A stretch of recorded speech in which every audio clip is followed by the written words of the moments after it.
जय महाकाल काली। प्रणाम दोस्तों, जय माता दी।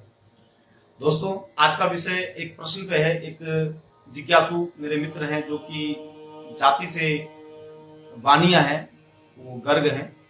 तो उन्होंने मुझे पूछा कि एक चीज बताइए मनोज जी, मैं गायत्री उपासना करना चाहता हूं, लेकिन गायत्री उपासना के लिए मैंने पढ़ा है, सुना है, लोग मुझे टोकते हैं कि उसके लिए तो ब्राह्मण होना आवश्यक है, गायत्री उपासना का अधिकार सिर्फ ब्राह्मणों को है।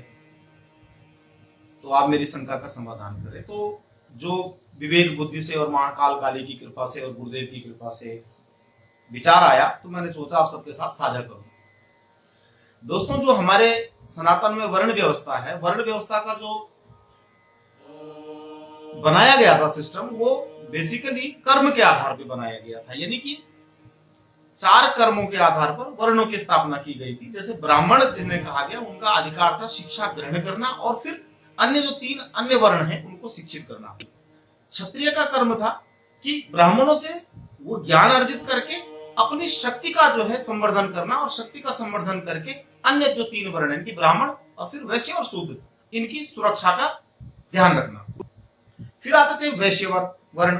वैश्यों का काम होता था कि वो ब्राह्मणों से बुद्धि ज्ञान ले और उस ज्ञान का प्रयोग अपनी गणनाओं में, यानी कि विपणन में, व्यापार में करें और बिजनेस के द्वारा इन 3 वर्णों की सेवा करें। और चौथा वर्ण जो होता था उसे कहते थे शूद्र वर्ण। शूद्र वर्ण का मतलब था ऐसा वर्ण जो ज्ञान भी ले सकता है, जो ज्ञान लेने के बाद अपनी बुद्धि और विवेक से इन 3 वर्णों के जो आवश्यकताएं हैं, जो मूलभूत आवश्यकताएं हैं, उनका ध्यान रखें। इनकी कार्य के आधार पर 4 वर्णों का विभाजन किया गया था। तो कार्य के आधार पर जब किया गया था, तो जो वर्ण पढ़ाता लिखाता था, यानी कि जो ज्ञान लेता था, उसे पंडित कहते थे। पांडित्य, देखिए दोस्तों, पांडित्य जो है, पांडित्य देने का एक उस समय उपक्रम बनाया गया था कि ये वाली जो शाखाएं हैं ये पांडित्य में प्रवीण रहेंगी और इसलिए इनको पांडित्य का कार्य सौंप दो। तत्कालिक समाज में तो धीरे धीरे आज समाज जो है इस ओर बढ़ गया। हम 21वीं सदी में आ गए हैं और यहाँ पर हमें एक चीज समझनी पड़ेगी कि ब्राह्मणत्व और पांडित्य में फर्क है। ब्राह्मण कोई भी हो सकता है, वो शूद्र जाति का भी हो सकता है, मूलतः वो वैश्य भी हो सकता है, वो क्षत्रिय भी हो सकता है।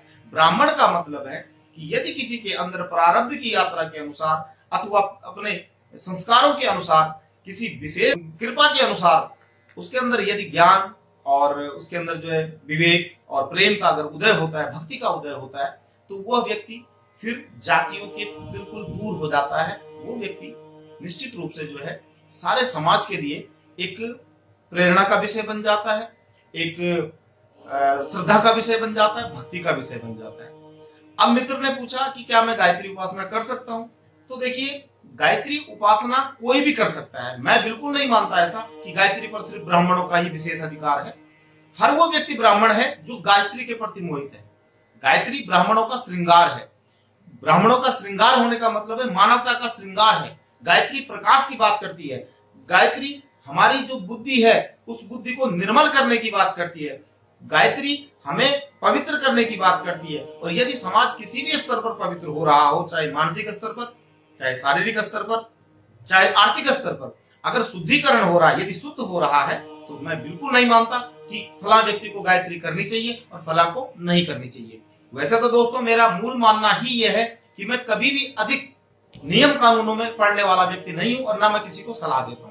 हमेशा आप जो स्वच्छंद होकर के पूजा पाठ करें, स्वच्छंद होकर के अपना ध्यान करें, स्वच्छंद होकर के अपना जाप करें। आपको किसी भी प्रकार के भय में पड़ने की आवश्यकता नहीं है। यदि आपका ध्येय सही है, यदि आपका मानसिक रूप से जो है, जो आपने स्वप्न संजोया है अपनी साधना के प्रति या अपने कर्म के प्रति, यदि वह शुभ है, तो निश्चित रूप से आप करने के अधिकारी हैं। इसमें आपको किसी भी ग्रंथ की, किसी भी किताब की, किसी भी तथाकथित नियमावलियों की आपको सहारा लेने की आवश्यकता नहीं है। आप बेहिचक, बिना बिल्कुल सोच संकोच के आप कोई भी साधना कर सकते हैं। आप गायत्री उपासना करिए, आप जो है देवी उपासना करिए, आप काली उपासना करिए, आप भैरव उपासना करिए, हनुमान उपासना करिए, जो मर्जी उपासना हो। मैं कहता हूं कानून कम से कम हो। यदि आप श्रद्धावान हैं, यदि आपके मन में परमात्मा के प्रति अटूट भरोसा है, यदि आपके मन में जीवन के विस्तार देने के लिए अटूट एक आपके मन में संकल्प है, तो उस संकल्प को साथ लेकर चले, नियमों को एक तरफ रख दें। सबसे पहले अपनी श्रद्धा की परीक्षा लें, यकीन मानिए हमारी श्रद्धा हमारे सारे नियम और कानूनों पे भारी पड़ती है। नियम कानून, माँ मीरा, मीरा का नाम सभी लोग जानते हैं। माँ मीरा ने जो है किन नियमों का पालन किया, कौन से संप्रदाय का पालन किया? वो तो निकल पड़ी घर से, उन्होंने इकतारा बजाया, नाचती हुई चल पड़ी कृष्ण के धाम को। तो क्या मिला? कोई बहुत विरोध हुआ उनका भी, बहुत सारे पंडितों ने उनका विरोध किया, बड़े बड़े आचार्यों ने उनका विरोध किया, लेकिन आज मीरा का नाम स्वर्ण अक्षरों में लिखा गया है। क्यों लिखा गया? क्योंकि मीरा के पास सबसे बड़ी चीज थी समर्पण, डेडिकेशन, द कंप्लीट सरेंडर। वो पूरी तरह से भगवान कृष्ण को अपना सब कुछ मान बैठी थी। तो जब हम किसी परमात्मा को, किसी शक्ति को, किसी ईश्वर को अपना सब कुछ मान लेते हैं, तो मैं समझता हूं कि लिखे हुए नियम वेदों में ही क्यों न लिखे गए हों, वो नियम भी कभी कभी जो है फेल हो जाते हैं। वो नियमों से ऊपर भी नियमों का अतिक्रमण हो जाता है, और ऐसे अतिक्रमण हमारे इतिहास में हमारे आसपास कई बार हुए हैं, असंख्य बार हुए हैं, जब हमने देखा है कि बहुत ही छोटी छोटी जो कह सकते हैं कि जो हे दृष्टि से जो देखे जाने वाली जाति थी, उन जातियों से भी आज बड़े बड़े महान लोग निकले हैं। सदना कसाई का नाम आपने सुना होगा, आपने जो है वाल्मीकि के बारे में भी सुना होगा, जिन्होंने भगवान राम के जीवन चरित्र को प्रकांड विद्वान संस्कृत के बने। तो इन सब चरित्रों की ओर क्या इशारा जाता है कि हमारा सनातन ऐसा नहीं था। ये बीच में लोगों ने केवल बातों को गुच्छे बनाए, लोगों को डराने के लिए कि इसमें ब्राह्मण का अधिकार है, इसमें इसका अधिकार है। अगर ऐसी बात करें तो वाल्मीकि कौन से ब्राह्मण थे? वाल्मीकि तो एक डाकू थे। अगर हम उनका इतिहास सुने, अगर हम सनातन के अनुसार माने, तो उन्होंने क्या किया? गुरु की बात मानी, नारद जी की बात मानी, और उस नारद जी की बात मानने पे राम नाम भी नहीं जपा, मरा मरा जपते हुए जो है वो आखिर उस परमात्मा को पा गए जिसको सर्वेश्वर राम कहते हैं। क्यों? क्योंकि उनकी श्रद्धा अटूट थी, उनकी गुरु पे श्रद्धा अटूट थी, उनकी उन वाक्यों पे श्रद्धा अटूट थी जो उनको कहे गए। तो देखिए दोस्तों, मेरा ये मानना है कि श्रद्धा बहुत ज्यादा मैटर करती है। किसी भी प्रकार की साधना हो, चाहे वो तांत्रिक हो, चाहे वैदिक हो, चाहे जैसी भी साधना हो, घोर की हो, अघोर की हो, अगर आप श्रद्धावान नहीं है, अगर आप अपने परमात्मा के प्रति जो है पूरी तरह से सरेंडर नहीं है, तो फिर आप नियम कानून के चक्कर में केवल और केवल अपना समय बर्बाद करेंगे, अपनी ऊर्जा बर्बाद करेंगे, और परमात्मा मिले न मिले, लेकिन आपको मानसिक जो है चोटें, मानसिक आघात, शारीरिक आघात और विभिन्न प्रकार की जो है तनावों का जो है आपको सामना करना पड़ सकता है। तो आज से आप जो है समझ जाइए कि आपकी श्रद्धा ही सर्वोपरि है। श्रद्धा से ऊपर इस दुनिया में कोई नियम, कोई कानून, कोई भी कानून काम नहीं करता है।